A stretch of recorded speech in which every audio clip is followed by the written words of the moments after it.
Looking to make some healthier habits this holiday season? Make sure to check out our Moving Through Midlife community over on Facebook, as we are doing a Planksgiving event where we are doing daily plank workouts. We will be doing an Advent for healthy, happy hips this holiday season, and then also have a sugar challenge, a 2-week sugar challenge that you might be interested in. Happy holidays!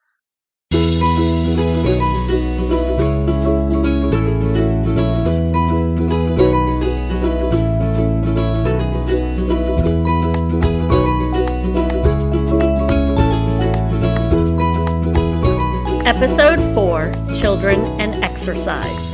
I believe we all can agree that 2020 was definitely a year. And unfortunately, with that came some detrimental things for our children. One of them being the lack of movement that our children are dealing with due to this pandemic. So I wanted to quickly go over an article that was published in the Journal of Behavioral Nutrition and Physical Activity, which studied kids in Canada. So the study had to do with their physical activity, how much limited sedentary behaviors they had, and if they had adequate sleep. Because we should know that all of these things are important to healthy childhood development. And unfortunately, it's very dreary what the results found. So only 4.8% of children, and they identified children as being from 5 to 11, and 0.6%, not even 1%, of youth, and youth being 12 to 17, were meeting the combined movement behavior guidelines. The children had lower physical activity levels, less outside time, higher sedentary behaviors, including the leisure screen time, and more sleep during the outbreak. What they did notice was that the children who were more active amongst the group that they looked at, the parents were encouraging and supporting them on being more active. The parents were engaged in the activity as well. And family dog ownership was one of the greatest signs for the positive movement. And hopefully this is eye-opening for you as someone who wants to make sure that you're raising healthy children. We are already a society who moves less. So 2020 really pushed us back. And I find it interesting because right when everything happened, I remember going for walks in my neighborhood with my kids, and everybody was outside with their families. And I thought, if anything, this is a great thing to come out of this devastating situation, because families are together and, moving more. But unfortunately, that was not long lasting. And I think what became of it was more devastating than what we had, which is one of the reasons I wanted to, 1, put the podcast together, and 2, talk to you about this so that hopefully we can learn from one another different ways to start moving more and encouraging children to get more involved in exercise. And honestly, I don't like to think of it as exercise because we all know what that brings to mind. So the key for children at a younger age is making it fun, and should be more about active play rather than them exercising. So if you have a child who lives a sedentary life, one thing that I can encourage you to do is to make sure that you are encouraging them in a way of bringing on more fun activities rather than telling them they need to go outside and go for a walk or something like that. Also, children love to emulate us, which is one of the things that's stated in that research. The children whose parents were involved in exercise with them, the more they were moving as well. So that is one reason why I focused the first half of this month discussing these things, so that you can start finding ways to move more yourself. And by you working on yourself and moving more, you will naturally encourage your children to do the same. And why do we want to make sure that our kids are out and moving about? I have mentioned this before, but it is extremely frustrating to me that fitness has turned into what you look like. It's all about what you look like. And we are missing so much of the deeper purpose of exercise or movement. And I want to just let you know that the more you can get your children moving, the healthier they will be. So if you look at exercise, it improves blood flow to the organs, all of the organs, especially the brain. And it helps your body to make its own internal medicine to help heal it from inflammation. And what is the big conversation around inflammation is the cause of disease. So when you exercise, your blood starts to flow faster through the vessels, which allows the vessels to secrete nitric oxide so that the vessels can then dilate. When this happens, more blood can flow through the vessels and brings more nutrients to the body and organs, and is the safest way for us to lower our cholesterol. And nitric oxide is like your body's internal medicine. Just think of it that way. If you want to heal yourself, you have got to start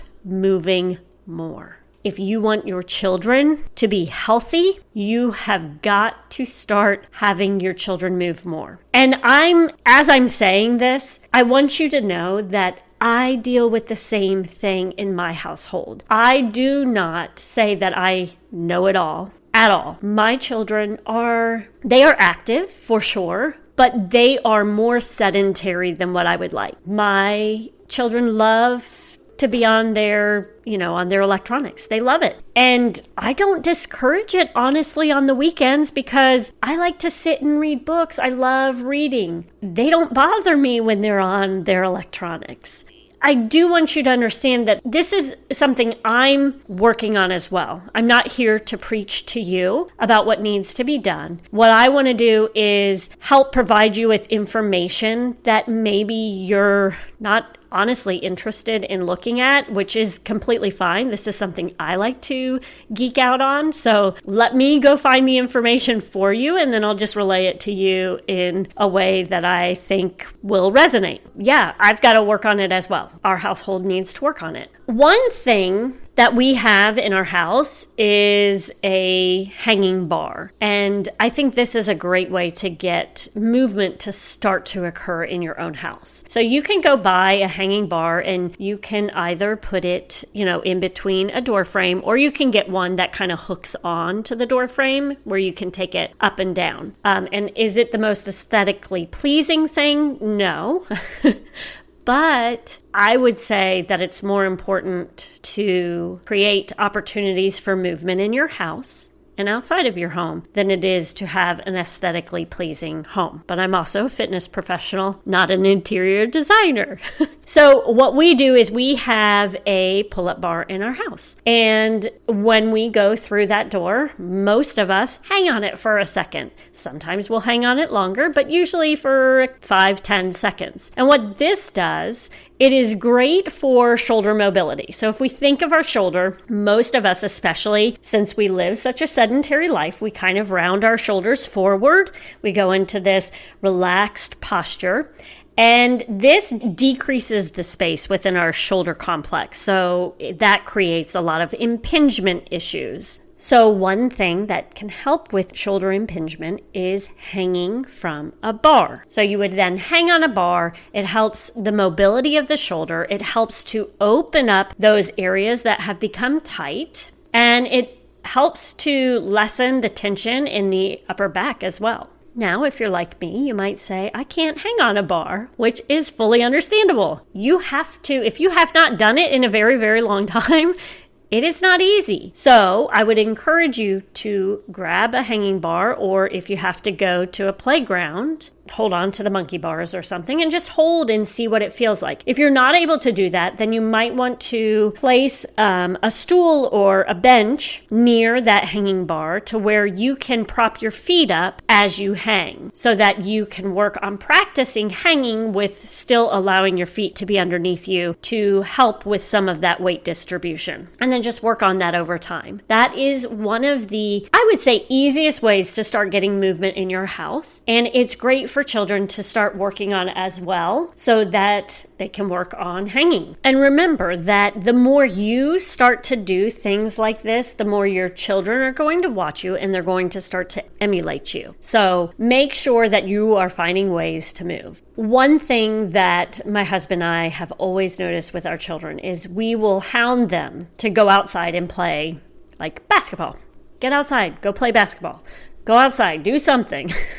And they would have every excuse as to why they didn't want to go outside. So we would get to the point where we would go outside and we would be doing something, him and I, and lo and behold, guess who starts coming out the door? Every single one. It's like I've got 10 children here. I only have 3. But all of my children will head outside. They all end up coming outside. They're like, what you doing? Oh, Dad and I are throwing the basketball around. Can we play? Can we get involved? And then it turns into this, they start playing. Yes, we play with them for a little bit. We'll usually play like pig or horse, something like that. And then 10, 15 minutes later, we stop playing and they continue to play. So even if you can start encouraging in that way where you get involved in the beginning and then you slowly step back, that's a great way to help those kids get involved in exercising or movement. And I encourage you through this to really work with your children on creating different types of movement patterns. So unlike going to like a gym or working out in your garage or something where you're doing bicep curls and things like that, it's okay for your kids if they want to. If they're old enough to be able to follow directions, heed safety guidelines that you impose, then they can have fun with it. But I'm not one to encourage people to work on weights with their children. I personally, and I know there's some controversy around this, but I believe that children should do body weight exercises when they're younger, if that's something that interests them. I honestly think that movement is the most important thing. But if they do have an interest in exercising, body weight specific exercises would be the first option. And then once they hit the age of puberty, once they would say Tanner stage 4, where they are in full puberty, and you are starting to see the hair under the arms, the things like that, then that is then when it's safe to start adding weights, because then their body is able to produce enough testosterone to drive progress and also allow for proper recovery to occur. So let them have fun with that if that's something that you're doing and they see you doing and they want to do it as well. Let them have fun with it. But I encourage you to help them start to move through different modalities so that they don't suffer from overuse injuries. And honestly, everything that I say for children, I say for you. I don't think it is imperative for us to do 100 of one specific exercise. That's when you start dealing with overuse injuries. Focus on finding different ways to work specific muscles in different patterns. That's how we keep a more mobile body. And I would like to say this as well when it comes to sports. We live in the South, and for whatever reason, the South is very gung-ho on their sports. And if you're not like 2 years old starting your basketball or baseball or, your sports career, you are too late to the game. You're too late. And I encourage parents, if that's something you're into, go for it. Let your kids do that activity, especially if it's something they love. But do not ignore the fact that if they are only using their muscles in one specific way, like throwing a ball over and over, that repetitive movement, they will suffer injuries. So that doesn't mean you should stop them from doing it. No, they'll still have to do that because they have to do that for the sport. What I would encourage you to do is ensure that they're finding other ways to move as well, other than just that one thing. So that comes into play with when you're thinking about your children and their exercise, and you're like, oh, well, my son goes out and he plays football all the time. Okay, he does do that, but he's only working through specific modalities with football. So I would encourage you to have him also work on something different to work his movement patterns in a different way so that his muscles and joints can stay strong and healthy. Okay, so now I've given you the reasoning why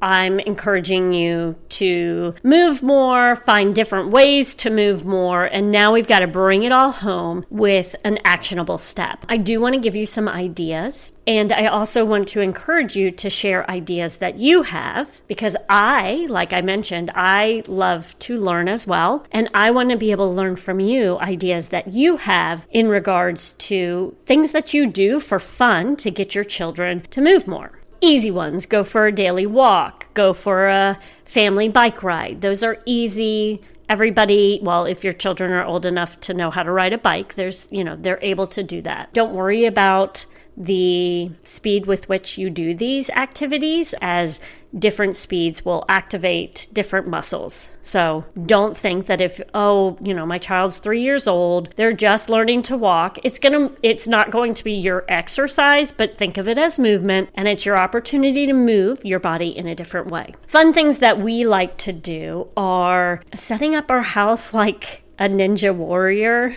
arena.